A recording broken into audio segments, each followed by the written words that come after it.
It's hot again today. Is it almost 1 p.m. already? My meeting ran long. What should I do for lunch? I glanced up at the building in front of me. This luxury hotel. I remember having a meeting here with a client in the coffee lounge and was surprised that a cup of coffee cost $12. My name is Steven. After graduating from high school, I started working for a construction equipment rental company, and I've been in sales for 10 years now. I live with my younger sister, who is 7 years younger than me, and our mom. Our dad passed away from an illness shortly after my sister was born. Our family, being a single-parent household, wasn't exactly well off. My mom, who had been a stay-at-home mom, started working as a cashier at a supermarket. Given our situation, by the time I got to middle school, I felt the urge to get a job as soon as possible to help out my mom. When I said I wanted to start working instead of continuing my studies, my mom told me, "I've always hoped you and Jessica would at least finish high school. I've been saving up for your education since you were born, so please, graduate high school." I took her up on that offer. Lost in these memories, I found myself standing at the entrance of that luxury hotel when suddenly the automatic door burst open, and a woman in a dress nearly collided with me. Right next to us were some steps. I instinctively grabbed her hand and pulled her toward me. She managed not to fall down the steps, but one of her heels went tumbling down. "Oh, I'm sorry. Please, put your foot here." I pulled out a plastic sheet from my bag and placed it at her feet. "I'll get your heel right away," I said, heading down the steps to retrieve the fallen heel. When I came back up, the woman in the dress deeply bowed and said, "I'm so sorry. Really, I apologize." She was an elegant and beautiful woman, the light pink dress suiting her perfectly. "Oh, it's okay. Are you all right?" I grabbed your arm quite forcefully. "Did it hurt? Is there a bruise?" She gently rolled up her sleeve to show. "Oh, I knew it. It's turned red. I'm sorry. I pulled you too hard." "It's not a big deal. Please don't worry about it. It was my fault for rushing out like that," she said, bowing deeply again. "Excuse me. Just give me a moment." I moved a few meters away and made a call to my office. The CEO answered the phone immediately, so I quickly explained the situation. "Good afternoon. It's Steven. I had a little accident and accidentally bumped into someone, causing them to get injured." "Oh, Steven, is the other person okay?" "Yes. I'm planning to take them to the hospital now. Would it be okay if I return to the office a bit later?"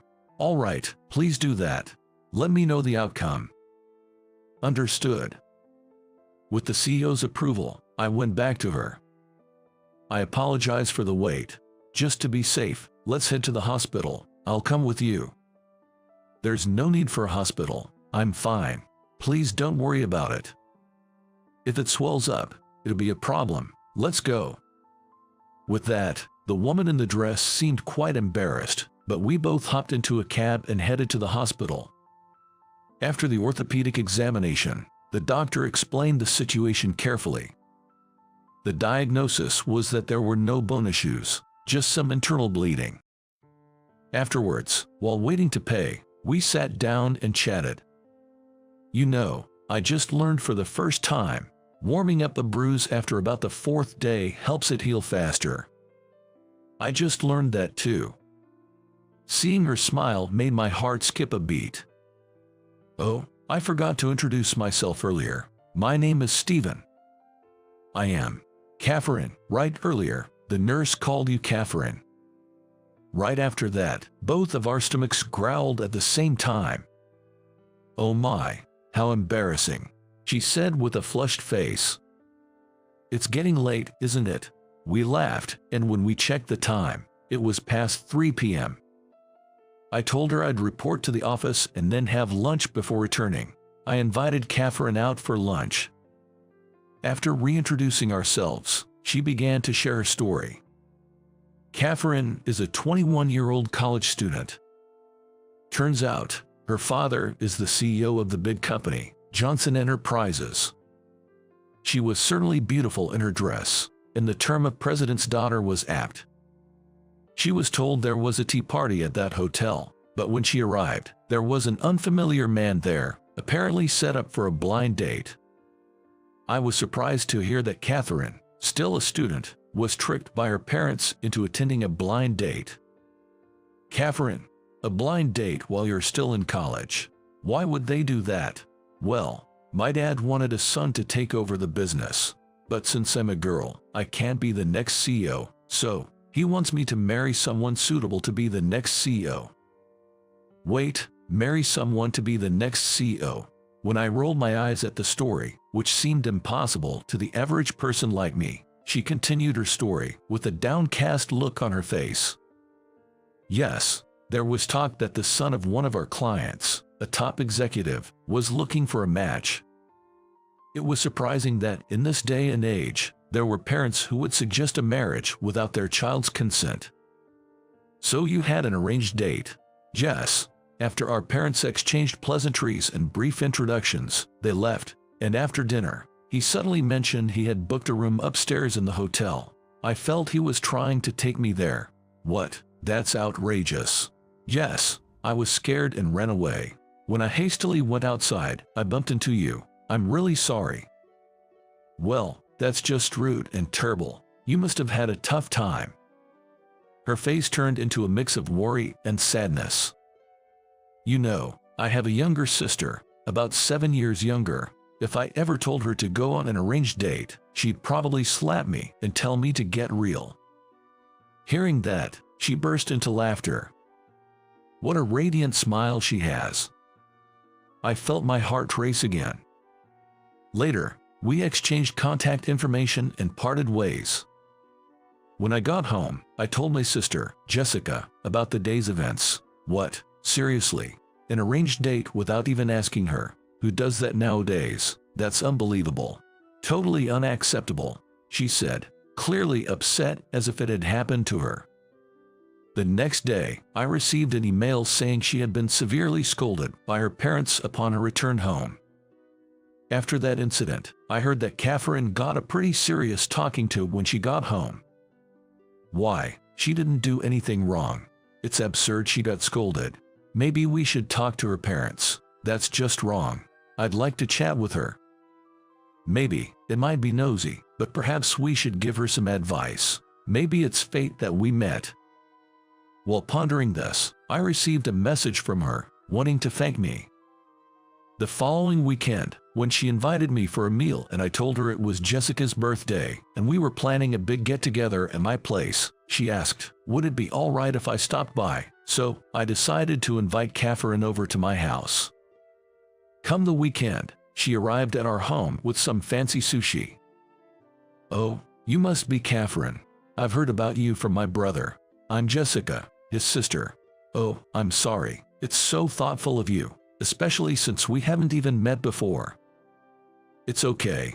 I'm the one imposing on short notice. Perhaps because they were close in age, to my surprise, they hit it off. Before long, they were calling each other Catherine and Jessie. Even though we just met, I was amazed at how quickly girls can bond. Watching the two of them, I smiled thinking they seemed as close as sisters. From then on, she started visiting my house every Sunday. One day, after about 3 months, Jessica suddenly spoke to me with a serious expression. Hey, what do you think about Catherine? What? So suddenly? I can tell. Catherine likes you. Wait a minute. Where's this coming from? Honestly, I was quite taken aback by this. Catherine was younger, and I thought of her as a sweet younger sister. But the affection I felt for her was different from what I felt for Jessica. Catherine is younger, and she's shy. You should confess to her. If her parents try to set her up again, it'll be too late. You'll definitely regret it. Jessica was right. But she's the daughter of a big company CEO. Love doesn't care about status. Encouraged by Jessica, I mustered up the courage and decided to confess on Christmas Eve. On our way back from dinner, I asked, Catherine, would you be my girlfriend? I don't want you to go through any arranged dates if you don't want to. She nodded emphatically and replied, "Thank you, Stephen. I'm so happy." The following day, the 25th, was Christmas. I introduced her to Jessica and my mom as my girlfriend. Jessica exclaimed, "Good for you, Catherine. Way to go, bro."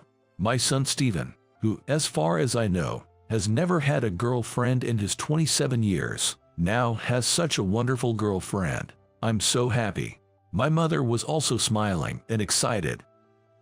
My parents were fine, but the real issue was her parents. As the end of the year approached, and I pondered when to greet them, I learned her father was looking for another potential match for her, so I braced myself to meet her parents during the holiday. I visited her house on New Year's Day. I was ushered into the living room, where I said, "Hello, my name is Stephen," and handed them a gift. Her father gestured for me to sit on the couch, and I took a seat.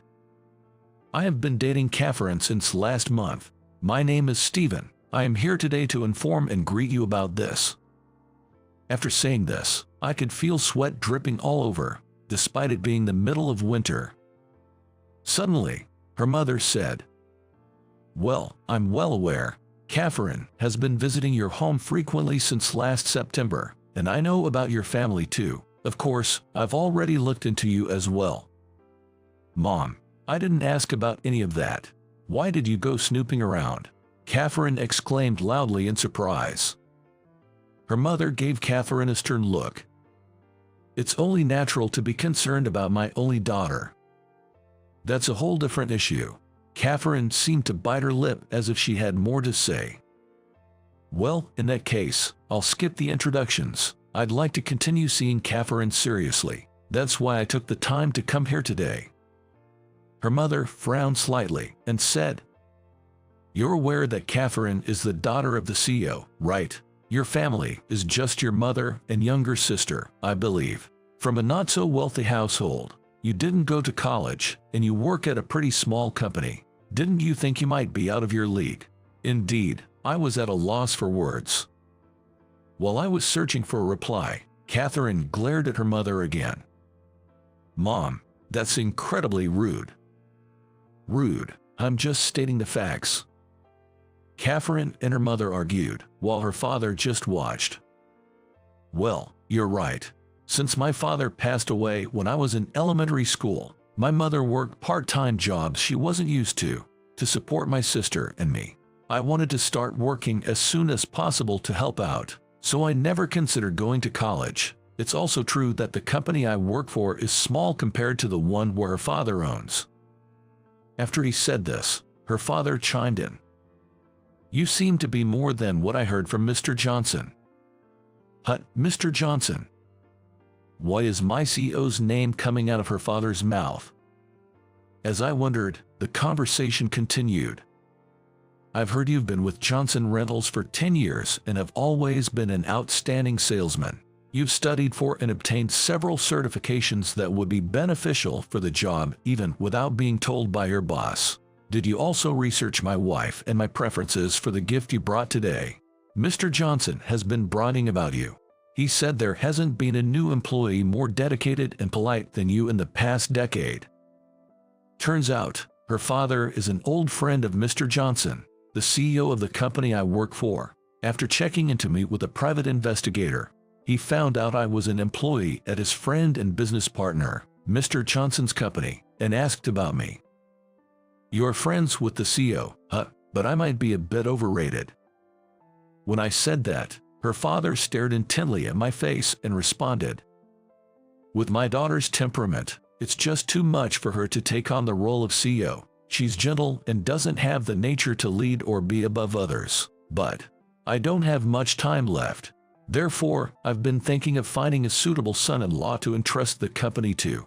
However, there are just too many unsuitable men out there, and it's been a real challenge."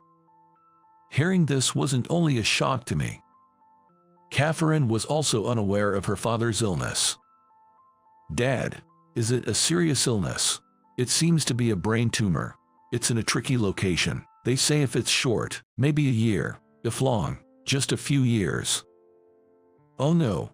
As she spoke, tears welled up in her eyes. So, Stephen, if marriage is an option, would you consider working for me? But if you can't see yourself getting married, I'm sorry, but I'd like you to break it off with her. Well, I never imagined the conversation would take this turn. It really caught me off guard. I decided to be honest about how I'm feeling right now. I'm sorry. I've only known Catherine for just under 6 months. We've only recently started dating. Honestly, I'm a bit taken aback by what you've just said. I think Catherine might feel the same way. Could we perhaps have some time to discuss and decide on the future of our relationship? When I looked over at Catherine, she was nodding in agreement. Understood. Take your time and talk it out. Let me know once you've come to a conclusion. The following year, after first visiting her house, we held our wedding ceremony right after she graduated from college. She had expressed her wish to walk down the aisle with her father. While my mother-in-law, who had hoped her daughter would marry a college-educated elite, still occasionally makes snide remarks towards me, I believe I've slowly built a trust with her father. After a while, at the strong request of my father-in-law, I transferred to Mitchell Corporation. His company deals with the production of temporary and construction materials. Having had prior knowledge about the products, I am currently being trained by the CEO's secretary, Karen, to learn the ropes of the secretary job. For Catherine's sake, for my mother-in-law's sake, and for the sake of the company, I truly hope my father-in-law lives a long, healthy life. With that in mind, I've been working hard every day to support and contribute to their lives and the company.